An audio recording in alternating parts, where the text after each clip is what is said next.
What's up, YouTube? Supernova back again, finally, with a video worth making. Probably wondering what the hell's going on here. Well, I'll tell you what's going on. It's one of the side effects of, being, I guess you can call a super mechanic or OCD mechanic or whatever you want to name it. But got a Nissan, it's a 03 Nissan Altima 2.5 four-banger. Y'all probably wondering why I hadn't cut y'all in on the teardown video or anything. Well, first off, pulling this motor out was a bit of a cussing. Next question would be, what am I doing with the motor out? Well, I was working on the car trying to figure out why the heat wasn't working, and I parked it over there next to that car trailer and turned it off, and my wife called me and said, hey, the car will not start. She thought it was a battery. Well, came home from work and come to find out it had no compression. It had spark, had fuel, had rotation, but no compression. I did a compression test, cylinder 1 through 4. It was 60, 40, 0, and 25.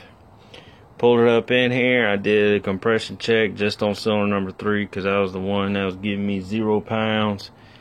This would be cylinder number 3. It was giving me 0 pounds the first time. Did it the second time, gave me 60 pounds the second time. So I said that's timing chain. But I had that much space in between the frame of the car and the motor, and with these big ass hands, that does not work. And I'm glad I did pull the motor out, because come to find out, I had to pull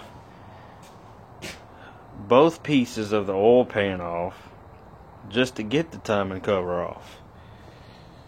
So, and come to find out, it was an interference motor. I didn't know if it had bent valves or not. I couldn't tell. Yeah, I could have filled these ports with water and see if any of them leak, but I was already pissed off that night, and I just wouldn't think straight. I said, screw it, I'm gonna pull the head. The car's got 220,000 miles on it. Or excuse me, 215,000 miles on it. I'm not far off. And I figured, well, what the hell, go ahead and replace the head gasket. I took a straight edge, I checked the surface of the head. It's good, it's not warped. I took the bolts off evenly so the head can be reused. It doesn't have to be resurfaced. I cleaned the bottom. I got a ice chest lid with a towel up underneath. So and I kind of got carried away. I ordered a new timing chain set, which that was necessary. New head gasket set, of course, and I just kept going and going and going. Now I'm gonna replace the bouncer shaft, chain, and the tensioner, plugs, gaskets, timing chain guides. Here's the cams up underneath here. You name it, I'm pretty much going to replace it. I kind of got carried away because I started looking online and figured out how much more it would cost just to rebuild it. I've gotten this far. All I got to do is replace the rings, connecting rod bearings, and main bearings, and that's it. The motor will be fully rebuilt. So I looked on Rock Auto, and it's only going to cost me $164. That's including the book, the thrust washers, additional gaskets. $164 after shipping and handling. So I made it this far. I might as well go ahead and spend a little extra money and go ahead and rebuild the damn thing. I do need a flusher transmission. One of the valves for second to third gears sticking a little bit. But I mean, the clutches are good in it, so I mean, what the hell. So that's where I'm at. I finally decided to go ahead and make a video worth something. I'm sorry I forgot to do it. So what I'm gonna go ahead and do is I'm gonna run the AutoZone. I gotta get some pig mat, some gasket sealer, gray RV, whatever it's called, RTV, gasket sealer, some valve lapping compound, because if I'm rebuilding the motor, I might as well pull the valves, relap them, and put new seals in them. I gotta get pig mat, gasket sealer, valve lapping compound, and that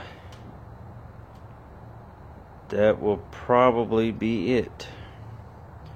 I went to Walmart today, got me a parts table. I've been needing one if I'm gonna do an engine build on that. So I'll go ahead and go to AutoZone, get that stuff, and I'll go ahead and make some more videos of doing the tear down and stuff like that. I currently don't have a way to hold the camera and tear it down at the same time, but one step at a time. I'm gonna just make partial videos, and then of course me putting it back together and, you know, showing y'all what the book says. This is probably useless to most of y'all 350Z owners, but it gives you a kind of idea how I rebuild motors. This one I'm not going to be very particular and picky about because it's just a basic rebuild. That, on the other hand, I'm going to be extremely OCD. So, but might as well go ahead and rebuild the damn thing. I'm already there. So just to give y'all a little something to watch. There's not very many videos of an engine rebuild on a Nissan Altima 2003 model, so I'm gonna go ahead and make one, and it'll be out there. Y'all share it, whatever. Y'all won't be able to see in the video. Oh yeah, you can. You can still see it's got crosshatch in the cylinder sleeves. So I'm still gonna see what I can do about a hone. I got one in the house, but I don't know if it'll fit these cylinders. Hone it out, throw some new rings in it, some bearings, and it'll be a motor. Will be good for another 200,000-300,000 miles, you know. So I am gonna replace the oil pump because I don't know if this was my mistake or the timing chain's mistake. When it was jumping time and skipping, it broke that right there. I'm kind of thinking it's probably my mistake. When I was taking this off, it made it cracked it, because this is aluminum and it's very soft metal. So I went on ahead and ordered a new one of these. It wasn't that much, 150 bucks. So go ahead and rebuild it, get a new one or whatever. But that was my bad. This is my father-in-law's car. He can't drive no more. He's in a wheelchair, and my wife uses it to bring him back and forth to doctor's appointments because it's hard for him to get in and out of my SUV. So, but y'all stay tuned. I'll be making more videos. Until then, peace out. God bless.